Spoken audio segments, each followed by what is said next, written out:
Dark Souls, one of my favourite games of all time, and the first time I played it, it really knocked my socks off. So much depth and so much mystery that I felt was never really replicated by its sequels, and I was never really sure why that was. And today, that's what I aim to solve, to find out truly why Dark Souls was so good. I think the best place to start would be, well, the start of the game. The tutorial is frankly perfect. It gives you a brief overview of the controls and a few really simple enemies to practice on. The game is slowly introduced to you, and the best part is that the tutorial is completely avoidable, meaning you can just run past it on subsequent playthroughs.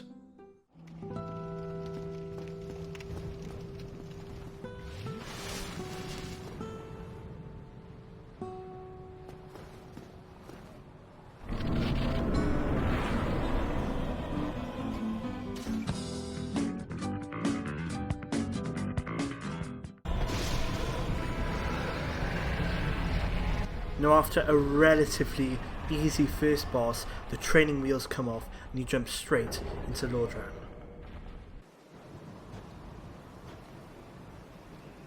Only in the ancient legends it is stated that one day an undead shall be chosen. It just nails the feeling of dread in the world, and reveals just the right amount of information. Not too much, not too little.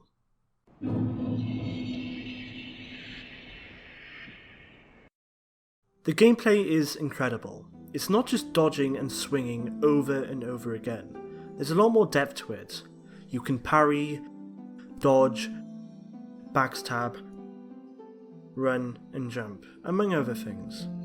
This, combined with the huge number of weapons and spells, adds a lot of depth you rarely find in games.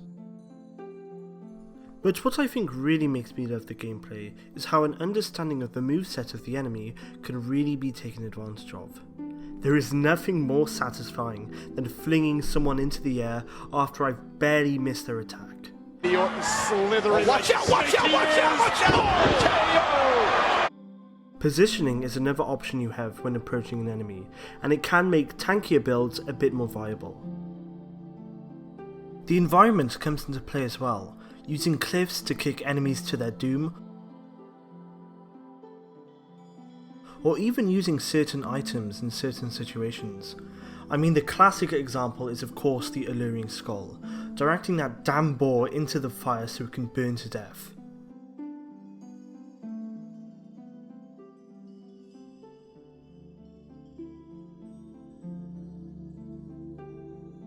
But it could also be used to spring a trap beforehand as well. This intelligent thinking is rewarded. If you stop and think, it makes the game much easier. From the start of the game, it's constantly reminding you to be on your toes and to think before you act. I've fallen. Another example could be the Drake. I mean, you see it crashing right in front of you, and it starts flying away towards a bridge. When you get onto said bridge, there are burnt bodies and areas of ash. I mean, you're clearly meant to put two and two together, and although certainly not a perfect example, it is not particularly fair when it just burns you to death out of nowhere.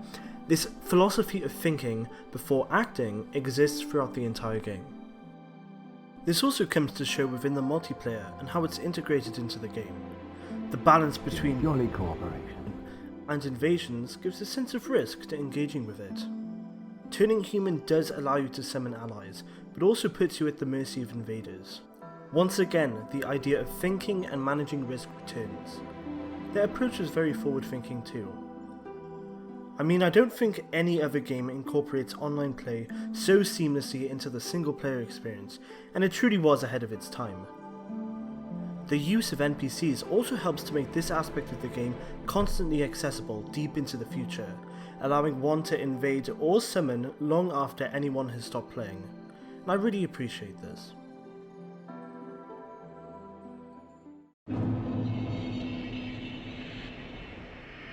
Now, one cannot mention Dark Souls without talking about the difficulty of the game. Overall, I think the game is reasonably fair. There are some moments that aren't, but most are. And as I said earlier, the difficulty can really be reduced by intelligent decision making and being patient, but the game is undoubtedly hard.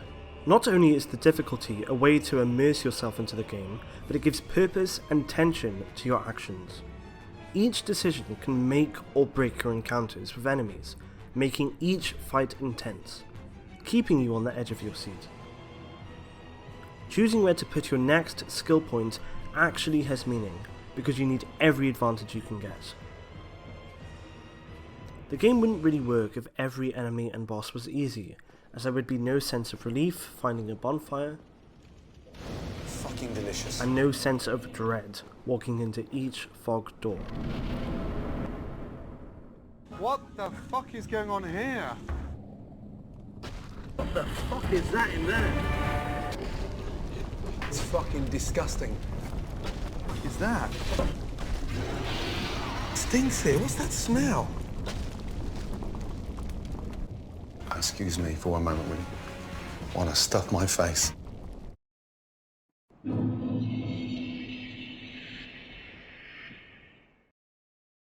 Atmosphere is definitely an integral part of the experience, and I think this manifests itself within all aspects of the game. The feeling of being stuck within Blighttown, with nowhere to go but down, creates a forceful atmosphere of despair, and although each area of the game is unique, that sense of dread is always present. The NPCs you meet really make the world feel alive. The fact that they're all completely insane and do say some very funny things helps to lift the mood a bit when appropriate. Least you can do is look sharp. Don't you dare meet my lady like that. You might scare her off for good. They can also give you a great deal of insight into the world if you listen to them as well. Things are getting treacherous in these parts. A horrible goat demon has moved in below. And up above, there's that humongous drake and a bull demon too. If you stick around this place, it might end up being your grave. But watching these really tragic stories unfold over time is a genuinely sad sight. Win to seek my very own son. Do you find that strange? Well, you should. Oh, it's over. My son is dead. However, I think the music is truly the cherry on top when it comes to this. The warmth brought by the Firelink Shrine,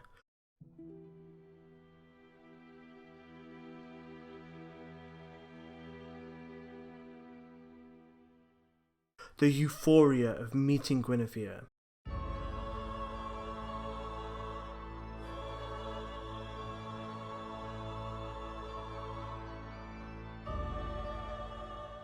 or the sheer terror and panic when fighting the Taurus demon.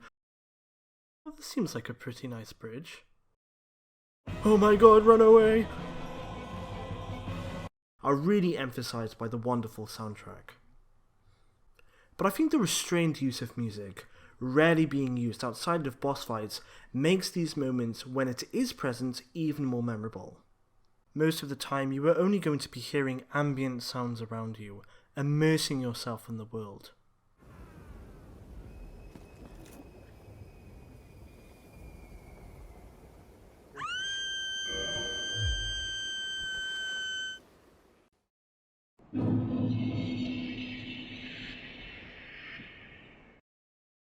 The map is great, especially during the first half of the game. The way in which everything perfectly fits together and loops back in on itself helps to keep the game grounded and realistic. They can't rely on nonsensical level design, unlike in other games. The moment when I first went down the elevator in the Undead Parish and it led back to the shrine really was one of the best moments of the game. You're an adventurer and you have to familiarise yourself with the world and must physically travel to where you want to go, creating a feeling of immersion that's not easily replicated in other games. It undoubtedly took much time to make this level design work, but it really was well worth it. There is no teleporting until halfway through. This can force the player into some really challenging circumstances, like descending deeper and deeper into the world, going from the depths to the heart of Blighttown. It's so difficult to go back to where you came from that you're essentially stuck down there. forcing you to use only the equipment that you have on you and anything else you can scrounge around. This simply wouldn't work if you could teleport wherever you wanted, and is such an integral part of the experience. An understanding of the map can be used in subsequent playthroughs as well, such as collecting special items early, or trying to engage challenging foes before you're meant to. The game actually rewards you when you go against the grain and do things out of order. Meeting Carve gives a completely different perspective on the story, and this is something you would undoubtedly miss out on during your first playthrough. Another thing I appreciate is how much of the content is completely hidden from you. It feels so strange to have so much content being so difficult to find. Most game developers like to place all their hard work front and center, but From Software makes you go through the greatest lengths to find new areas. To find the Painted World, first you must parkour your way atop Firelink Shrine, sit in a crow's nest where you will then be transported back to the starting area, fall through the floor, Hello there. fight a demon, return to your cell, pick up a doll on the floor, and then travel all the way back to Anor Londo, and just to walk up to some random painting. They probably put hundreds of hours into creating these areas, and then they make it so it's literally impossible to find them without looking online. I know it sounds like a criticism, but to me it just feels so odd and new and different from every other game I've played that it really adds a lot of charm.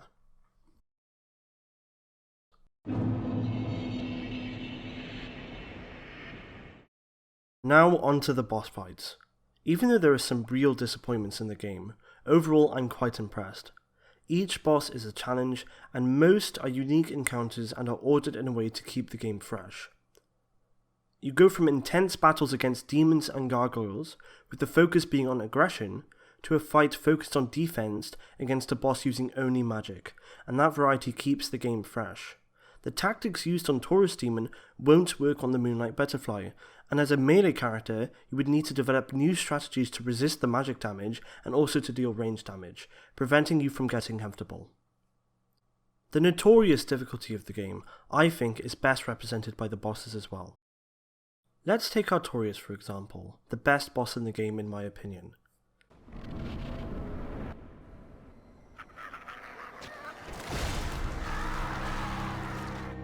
He has telegraphed attacks and predictable patterns that can be learned, allowing you to slowly get better and better each time you face him. However, you need to be aggressive, as otherwise he'll power up and become even more dangerous, forcing you to be proactive during the fight.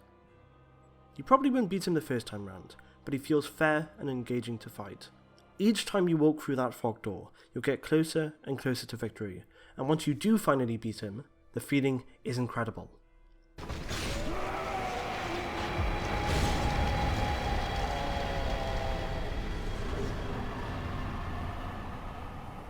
This cycle of finally beating difficult challenges creates that accomplishment loop that creates those blissful moments of achievement, overcoming the bleak atmosphere, the impossible odds, and making Dark Souls one of the greatest games of all time.